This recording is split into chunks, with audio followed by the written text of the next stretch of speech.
For those of you who participate in global news, you may be familiar with stories that include the abuse, mistreatment, neglect, genocide, or enslavement of groups of people, either by their own government or by other groups of people who assume power over them. The United Nations does have investigators that review these types of incidences, but a lot of them go overlooked or are just simply forgotten about. That is why Amnesty International uses its individual status to document and report these human rights violations while also lobbying for change and organizing movements.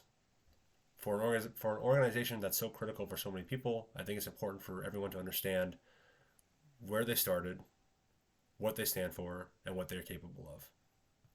But before we can talk about Amnesty International itself, we have to understand a document called the Universal Declaration of Human Rights. After World War II, many nations got together and they created what we know today as the United Nations. The United Nations decided that they needed to establish a baseline for what human rights is. That is so that they can hold themselves accountable and others. The UDHR establishes many human rights, such as the right to travel, to change citizenship, to have a family, to own land, and many, many others. It is a very long list of things. It took them nearly 2 years to complete. Since the creation of the UDHR, many countries have actually taken some of the base rights that are within that and brought them into their own constitutions.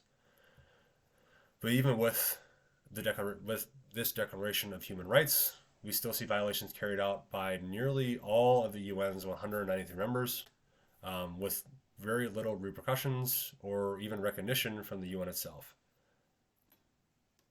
As we've seen on international news over the years, things such as incidences such as Hong Kong, currently Pakistan, Afghanistan, and Philippines, and even in the USA, human rights are quickly stripped away by those who are in power. Amnesty International was created in order to create a sense of checks and balances between the government and the people, the powerful and the vulnerable. This is done by gathering support for and under the main goals and values of the organization, which I will now quote for you. Amnesty International's vision is of a world in which every person enjoys all of the human rights enshrined in the Universal Declaration of Human Rights, the UDHR, and other international human rights instruments.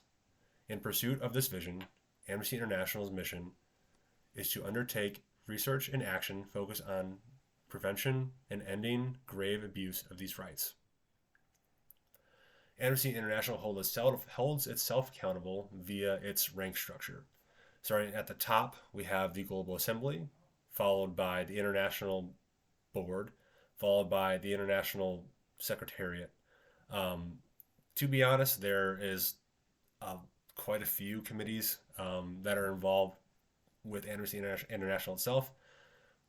But the main thing to remember is that the Global Assembly is at the top, and is created by various members from all of the other committees. So it's not just one person leading it; it's everyone leading each other. Amnesty International became what it is today thanks to Peter Benison, who asked for the amnesty of two Portuguese students who simply shared a toast to freedom one night. This event eventually snowballed into Amnesty International, into what it is today. After they realized just how difficult it would be to gain amnesty for these two gentlemen, and also after they realized that this isn't the last time this is going to happen. With these core values and beliefs, Amnesty International has brought to light many incidences which otherwise would be covered up or forgotten about. The fight for human rights continues for Amnesty International in both America and on international soil, which they document and publish themselves on their own website. A peaceful protester in Russia was recently released after serving over a year in jail for participating in an unsanctioned peaceful protest. After many members of Amnesty International sent appeals in, the protester was released. Um, his sentence was originally 4 years and was reduced down to 18. Um, Amnesty International has also been active in the U.S. Regarding our border crisis. Recently, Amnesty International has asked for 5 families to be released, 4 of which have, and another one was deported back to their country of origin. Along with the detainment of families, Amnesty International is also concerned about the neglect of medical care and hygiene equipment held at the border for these individuals. In Guatemala, Amnesty International was able to step in and help a group of nurses who were active during COVID and then fired and not compensated for their time or work. Amnesty International was able to get all of them paid. At least 20 of them were re-employed after a change of management. Human rights violations can happen no matter how economically or socially developed any country is. That is why having organizations whose sole purpose to defend those rights and spread awareness is so crucial.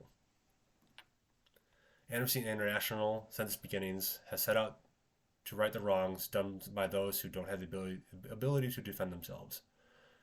Whether they are a group of protesters, farmers fighting for their land rights, individuals in need of compensation, or families in crisis.